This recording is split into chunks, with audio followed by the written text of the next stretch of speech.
Welcome back to WagerTalk.com. I'm your host, Marco D'Angelo, joined in studio by Brian Leonard, also of Wager Talk.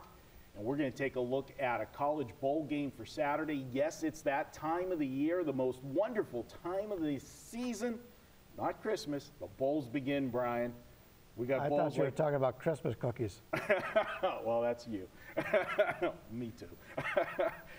We got Nevada versus Louisiana-Lafayette kicking off the bowl season on Saturday. And last week we did a video where we talked about some of the things that we look at with bowl games. And if you guys missed that, check that out at the site. It's still up and available. This is one of those examples where Louisiana-Lafayette, they're going to the same bowl for the fourth time in a row. It's in their home state, so naturally you got a big crowd. But I've got one thing to say different. Now, they have won the first three bowl games in that. But do you think, being a party town like New Orleans is, that this hurts them that this bowl game is at 11 a.m.? Nah, I didn't think about that. Maybe it does. I don't think to be honest with you, if they're in that town all the time anyway, that may be more of a detriment to Nevada. Well, to me, what I'm looking at, obviously the 11 o'clock start for Nevada is not a bonus because they're a West Coast team. What I'm getting at is, if you've got that so-called home field advantage, because there's going to be more Louisiana-Lafayette people there, obviously, than Nevada people traveling to this bowl game, the crowd's not going to be as wild and crazy and into the game, in my opinion, at 11 a.m. than they would be if the game was at 7 o'clock at night. Yeah, and I agree. I think that's why I've always said that LSU should schedule all their games at night. But, you know, I looked at it the same way you did. They've been to this bowl 3 years in a row. They've won all three times, sometimes as a dog, sometimes a small favorite. What is their motivation here? But this is actually the bowl this entire conference tries to get to. This is the winner of that conference, goes to this bowl. They sell out. Last year they sold out. They're going to have a lot of people there. Big advantage there. Nevada, getting back to a bowl, they didn't go to a bowl last year, but I think they went to like 8 straight or 8 out of 10 the year before that. I like to take a look at teams who play the stronger schedule when they're installed as an underdog. And for a little bit, Nevada was an underdog. Now a 1-point favorite. I don't know what that matters to it.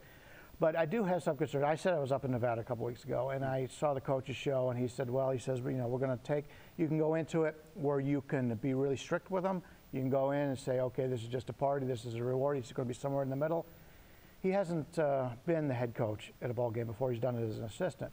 So you don't really know what you're going to get. But Lafayette has been there before. They know what they're doing. I think Nevada's the better team here. I just don't like the situation with the somewhat home field advantage there for Lafayette. Well, again, the home field, I think if it would have been at night, I would have put more credence in it. I think it's kind of negated that it's not going to be the same atmosphere earlier in the day. But I'm not actually going to pick a side here in this game. What I'm looking at is I'm going to look at the total. And the reason I'm going to look at the total is you've got two offenses that can move the football up and down the field. And Louisiana-Lafayette, they do give up some points, but they're stepping way up in class from the conference to play Nevada. I think Nevada is definitely a much better team than most of the teams in the conference that they're used to playing. Nevada, on the flip side, is coming off a monumental win for the end of the season. Yes, they went to a bowl and everything, but for the first time in forever, the year before, they lost the, what do they call it, the Cannon Trophy or whatever? Fremont Cannon, to UNLV. With the running Rebels here, as they lost last year. In the first year of the new head coaches, you know, taking over for a legend there at Nevada Reno. So I think that that was a huge game for them to come back down here to UNLV. Even though UNLV was down this year, you know, they came here, got their revenge, smacked UNLV. It was a game for the first half, and there was a lot of emotion with UNLV because right before, a couple days before the game, they announced, Bobby Hawk announced that he was going to be resigning, more or less. He was forced out with the situation. So there was some emotion from his team, you know, trying the old win one for the Gipper, so to speak, but the talent came out in the second half. What I like in this game, because I'm looking to the over, is I think we're going to see a lot of offense. We've got two quarterbacks that are both seniors and 3-year starters. So You know, as far as Broadway for Louisiana-Lafayette, he's been to the same bowl for 3 years. He's not going to be, you know,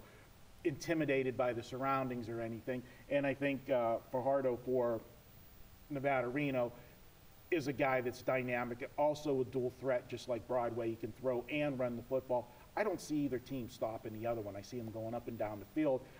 The total's at 61. I'm looking at this. I see a minimum of 67 points in this one. Yeah, I can see it going that way. And traditionally, the early games are higher scoring. And as you said, Fajardo and Broadway, two players that have had better years than this year, Right. but they do have a lot of talent. And when you take a look at Lafayette, I mean, this was a team coming into this season, a lot of senior leadership. This was a team that was expected to do very well, and they struggled coming out of the gate. So if you're looking at year-to-date stats, they're not that impressive. But take a look how they've done the second half of the season. You know, you see teams do this. They're either a young team that gets better, like an LSU, or it's a team that comes back and they go over their injuries and they come back and they start playing the way they did before the season. So from your power ratings perspective, you have to give them a little bit more credit for that also. All right, well, there you go. I say to take this one over to kick off the bowl season. Look for a lot of fireworks in the Superdome on Saturday. And guys, big weekend. You got a lot of bowl games on Saturday, NFL action. Basketball's in full swing. What's the best way to do it? Hey, head on over to wagertalk.com. Check out a weekend all-access package. Just $69. You can get complete service. Pick your favorite capper Thursday through Monday for $69. Check out Brian Leonard, and he's going for the Golden Nugget Championship this week. He's doing well. You can check me out as well. I got a big play this weekend. Head on over to wagertalk.com to check it out. We'll be right back with more football action from the weekend. We're going to head to an NFL game on Saturday night. Up next, wagertalk.com.